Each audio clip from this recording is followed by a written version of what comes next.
কি ভাই, এত তাড়াহুড়া করে ডাকলেন? আরে বেটা ঈদের শপিং করা লাগবো না, একা একা কি ভাল লাগে, এই জন্য তো করে ডাকছি। ও আচ্ছা, তারপর কার কত বাজেট এই ঈদে? আমার এই ঈদের বাজেট মাত্র 20,000 টাকা। আমার বউর জন্য 10,000 আর আমার জন্য 10,000। আর বেটা আমি কি কমু, আমার মোটামুটি 30,000 টাকার মতো বাজেট, বুঝছস? 2 বাচ্চার জন্য 10,000, আমার 10,000 আর তোদের ভাবির জন্য 10,000। আমার কোনো নির্দিষ্ট বাজেট নাই, সবার আগে বাপ মার লেগে কিনবো, তারপর আমার লেগে।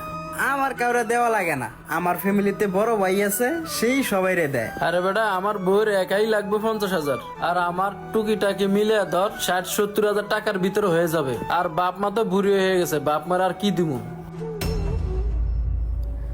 কেন ভাই, আপনার বাবা মা বুইড়া হয়ে গেছে দেখে কি আপনার বাবা মায়ের ঈদও বুইড়া হয়ে গেছে? নাকি আপনার বাবা মা বুইড়া হয়ে গেছে দেখা তাদের শখ আহ্লাদও বুইড়া হয়ে গেছে? তুই বেটা এটা কি করলি? ঈদ আবার বুড়ি হয়ে যায় নাকি? ঈদ মানেই আনন্দ, ঈদ মানেই আমাদের উৎসব, ঈদ আবার বুড়ি হইব কে? আপনি